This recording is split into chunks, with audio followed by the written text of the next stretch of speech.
दोस्तों, रिश्ते की सबसे बड़ी ताकत क्या होती है?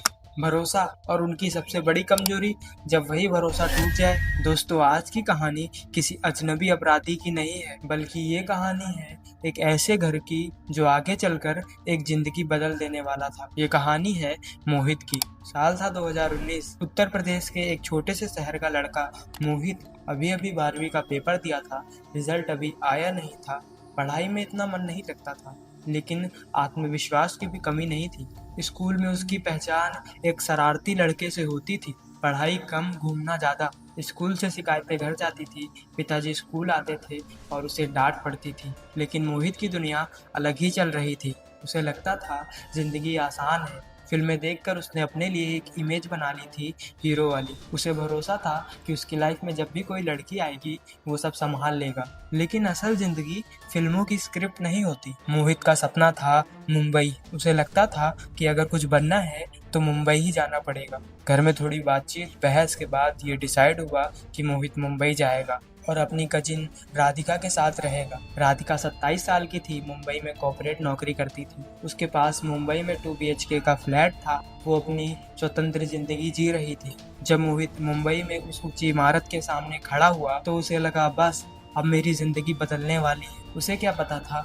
सच में लाइफ उसकी बदलने वाली है, लेकिन वैसी नहीं जैसा वो सोच रहा था। फिर आई 2020 की वो शाम, जब पूरे देश में लॉकडाउन लगा दिया गया। सड़कें खाली, रोड बंद, लोग अपने घरों में ही रह रहे थे। रोहित अब मुंबई में ही राधिका के फ्लैट में रुक गया, क्योंकि वो किसी भी तरह से अपने शहर वापस नहीं जा सकता था।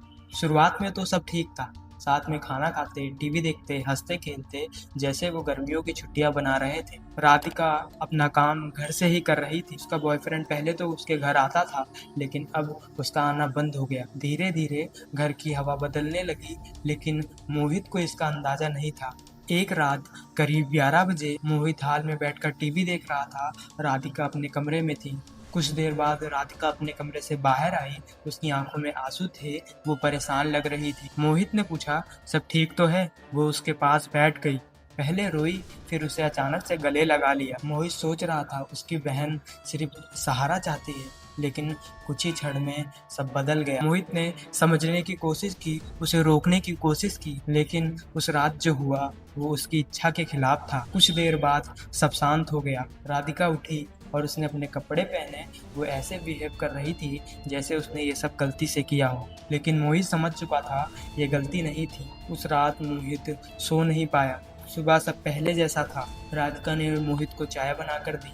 उसने पी, लेकिन राधिका से उसने कोई बात नहीं की। जैसे अगली रात हुई नहीं।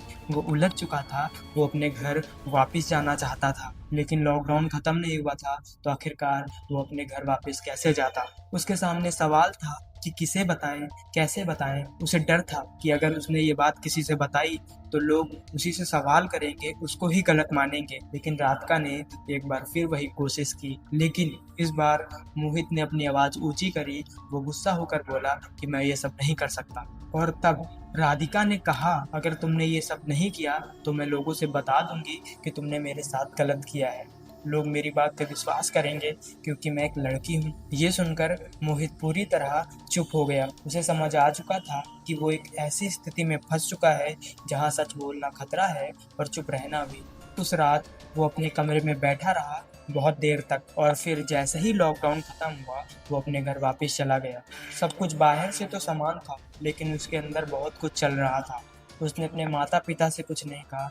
उसने अपने रिश्तेदारों से कुछ नहीं कहा। महीनों बाद उसने अपने दोस्त से ये बात बताई, और आज ये बात आपके सामने है। ये कहानी किसी सनसनी के लिए नहीं है।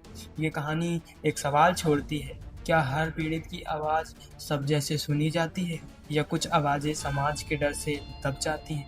आप क्या सोचते हैं? अपनी राय कमेंट में जरूर दें।